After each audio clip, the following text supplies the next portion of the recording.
Ça dit quoi l'équipe? Bien ou quoi? Les frères, à l'école, j'ai fait des dingueries, genre. J'ai dragué ma prof, genre. C'est pas, elle arrive, j'ai dit, ça c'est quoi, t'es prof d'espagnol, tu te gusta amigo? Elle m'a dit, toi c'est un cabron. Non les frères, j'ai fait des petites bêtises à l'école, ne refaites pas ça chez vous. On avait un jeu en classe, on tirait au sort avec mes potes. Quand la prof nous parlait, on devait faire le débile, genre, et pas répondre. Et genre ça donnait des scènes en mode, tu as la réponse?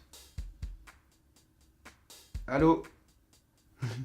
Et t'es viré? T'es viré. Ça c'était bête, comme la plupart des choses que j'ai fait pendant cette longue période qui est l'école. Tu te souviens les Serbacane Tardifou? Bah c'était en scred, le prof il écrit au tableau PAH!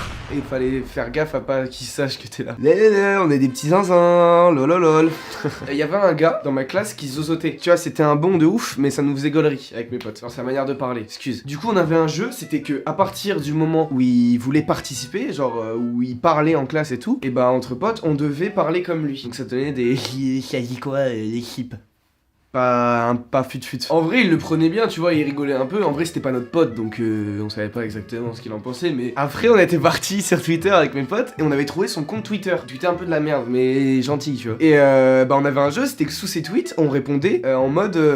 On écrivait la même chose qu'il a écrit, mais en zozotant. Par exemple, s'il avait écrit ça dit quoi l'équipe, et bah nous on écrivait ça dit quoi l'équipe. Et les gens du lycée, ils avaient capté qui c'était ce mec. Et du coup, ils avaient capté la vanne. Et du coup, bah, le tweet, il avait pété dans le lycée et tout. Enfin, c'était drôle. À moitié, enfin les gens riaient c'était la vanne quoi. Il y avait 2-3 personnes sous le tweet qui nous disaient ouais ça se fait pas, c'est pas sa faute. Mais on savait que nous bah c'était que des blagues tu vois, c'était que de la vanne. Il y avait aucune méchanceté envers lui, jamais on lui aurait fait du mal. On rigolait souvent avec lui en classe et tout, et un jour il vient pas et tout, le lendemain il vient pas. Le gars il est jamais revenu au lycée.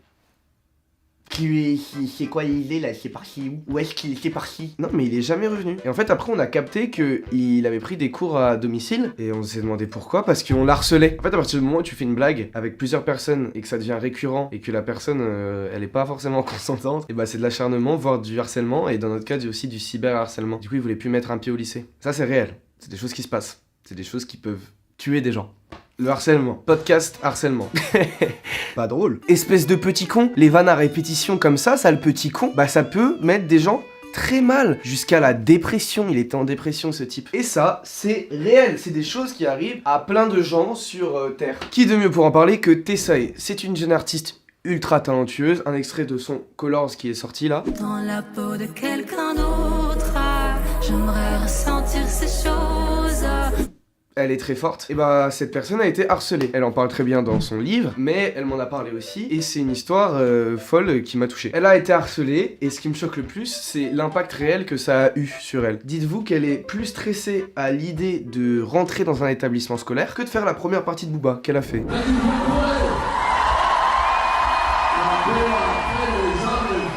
Je trouve ça dingue. Comment on peut en arriver à là? Bah, elle vous expliquera mieux que moi. Tessae, comment ça va? Ça va et toi? Le harcèlement c'est mal. Pourquoi donc? Tu vas nous raconter un petit peu? J'aimerais savoir, et je pense que la communauté aussi. Tessae, t'as subi du harcèlement, cyberharcèlement aussi, on en a parlé tout à l'heure. Tu sors carrément un livre où tu parles de ton histoire par rapport à ça. Tu parles même carrément de phobie scolaire. Je trouvais ça intéressant de voir comment on peut être phobique scolaire, mais pouvoir réussir à faire de grandes choses, comme partager la scène avec Booba, c'est réel. Donc j'ai envie que tu nous racontes comment ce harcèlement-là a débuté. Ça a commencé en primaire. De base, c'est venu genre super naturellement, tu vois. En fait, j'ai toujours été en cours avec ma grande sœur. On a genre très peu d'écart. Et je traînais beaucoup avec elle. Et genre, ça a commencé par son groupe de potes, par ses amis qu'elle avait en primaire qui, je pense, m'appréciaient pas forcément. J'en ai aucune idée. Okay. En fait, j'avais un profil qui était assez... Je me suis toujours sentie différente des autres, un peu trop en retard. Et il y avait cette pote que ma sœur avait, tu vois, tout le temps. Ça a commencé par elle, où dès que j'allais voir ma sœur, en fait, elle me gueulait tout le temps dessus. C'était une cible facile. C'était sa cible, ouais. Genre en mode, est-ce que c'était pas genre un running gag que tu sois ça, genre toi, genre ta personne c'était un running gag là. Ça c'était au collège, ouais. Au collège c'était le running gag de bah je suis moi. C'est carrément ce truc là. Waouh, mon gag, je suis moi. Oh la vache.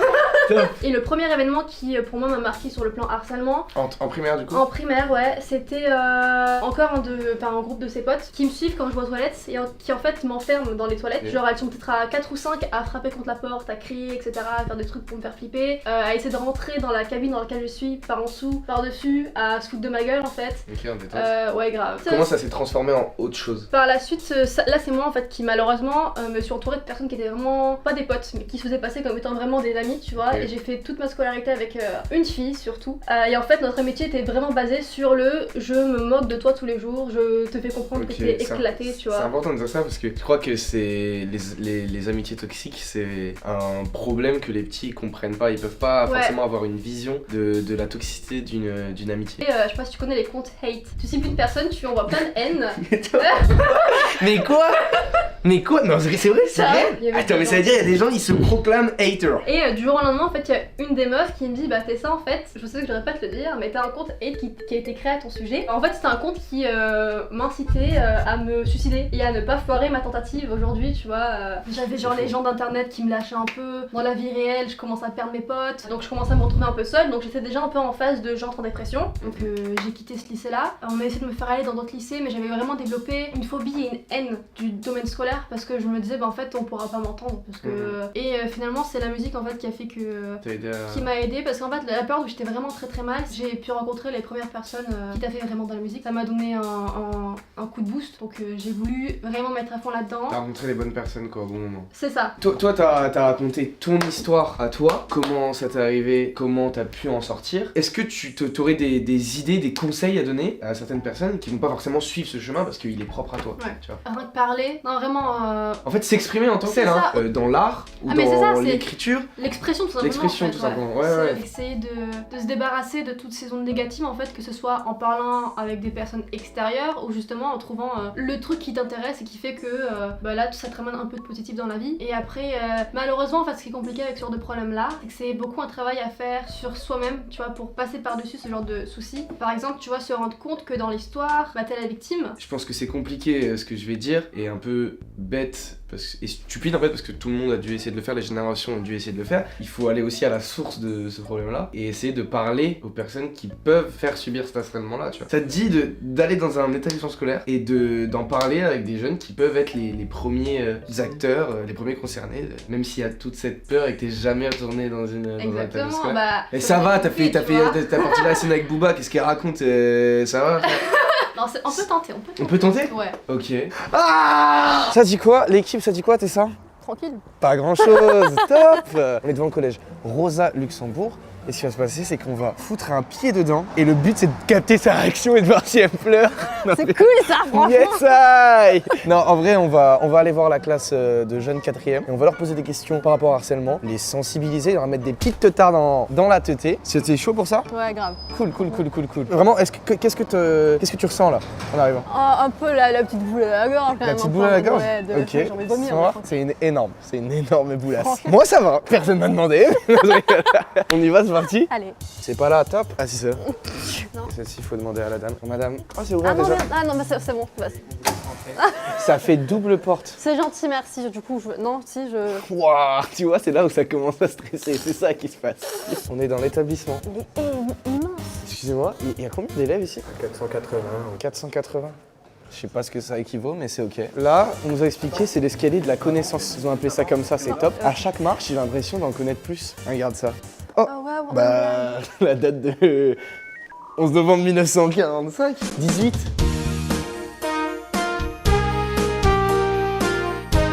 Ça va là? Non? Waouh. C'est honnête. Oui. Ça va ou quoi? Elle ose pas rentrer, c'est ça. Ouh. Non, mais c'est vraiment même pas les élèves ou quoi, c'est le corps qui a décidé de prendre le dessus, Wow. quoi. Déjà peut-être rentrer pour vous présenter. Ouais, on va se présenter. C'est la star. C'est la star. Ah non, ils sont trop mignons. On a une haie d'honneur. Encore.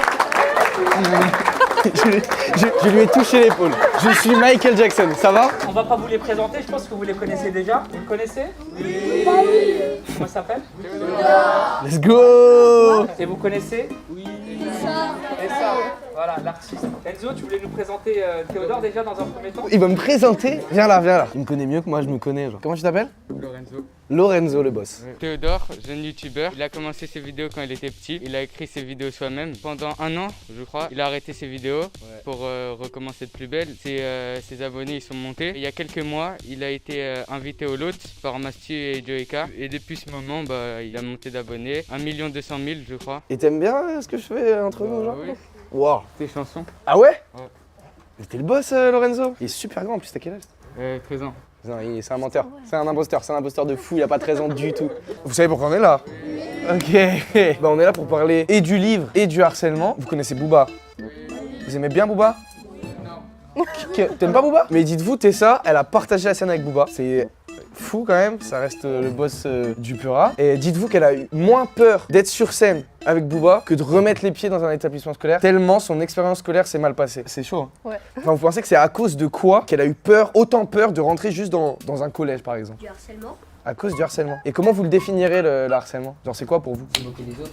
Moquer des autres, ok. Mais ce qui est intéressant aussi, c'est que c'est pas forcément conscient. Genre ils se rendent pas forcément compte que c'est pour lui faire du mal. Ça peut aussi juste être des blagues à répétition. Genre juste c'est pour... Enfin des fois on est dans un groupe et ça fait rire les vannes sur quelqu'un, tu vois. Mais ça c'est du harcèlement si c'est à répétition et que la personne elle subit ça quoi. Vous avez des questions un petit peu par rapport à tout ça? Vous avez préparé quelque chose, c'est ça? Oui. Bah let's go. Alors, vous avez tous préparé des questions avec votre professeur, monsieur Lucie? Moi aussi j'en ai une. Vous aussi? Ouais. Ça va?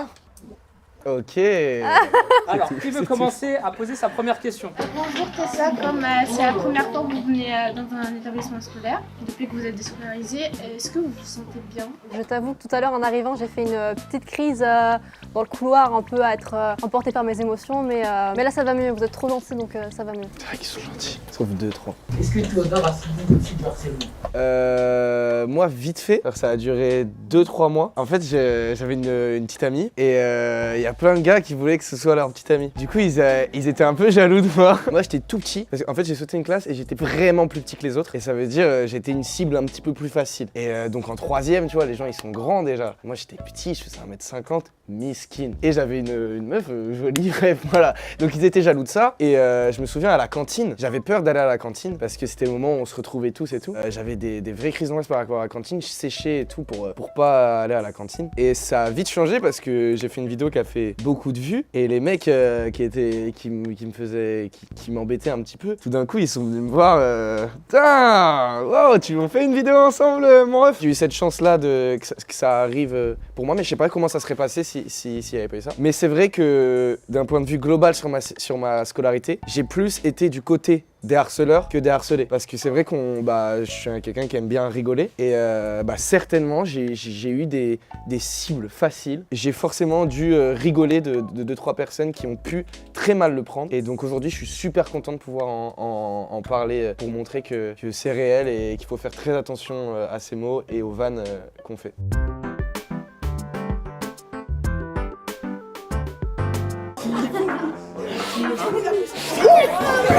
J'aime cette ambiance, je veux retourner au collège. Oh, je vais faire une vidéo, je retourne au lycée, 24 heures. C'est bon pour vous? Le rectorat, appelez-moi. Tu peux venir? Il vient de me demander que je filme, que je signe son mot. Il y a 0 vanne. Omar lance une boulette de papier sur un élève en classe. Elle arrive sur une surveillante. C'est pas drôle, c'est 1 heure de retenue. Je te signe pas ce mot. Ici, en vrai, si, c'est merci, ça fait plaisir.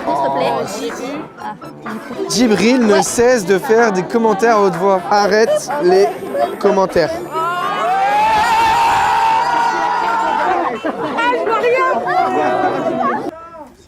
Let's go. 30-20, c'est un numéro vert pour les personnes harcelées. Il y a un numéro aussi, un long numéro pour le cyberharcèlement qui est dans la description. Ton album qui va bientôt sortir? Ouais, en début 2022. En début 2022, elle a bossé avec Prinsley Paco, de la même équipe que Damso. Le livre qui est dispo et qui est dans la description. Les frères, ne faites surtout pas tout ce qu'on vient d'épeler à l'école parce que ça crée des vraies traumatismes. Je sais pas si on en a parlé les frères. Abonnez-vous les frères, abonnez-vous, allez acheter ça gros. Allez acheter ça, dis-leur de s'abonner. Bah abonnez-vous, ouais, vous faites quoi? Vous faites quoi frère? Et voilà, on est ensemble. La vérité sort de la bouche des enfants ou de cette bouche. Ah!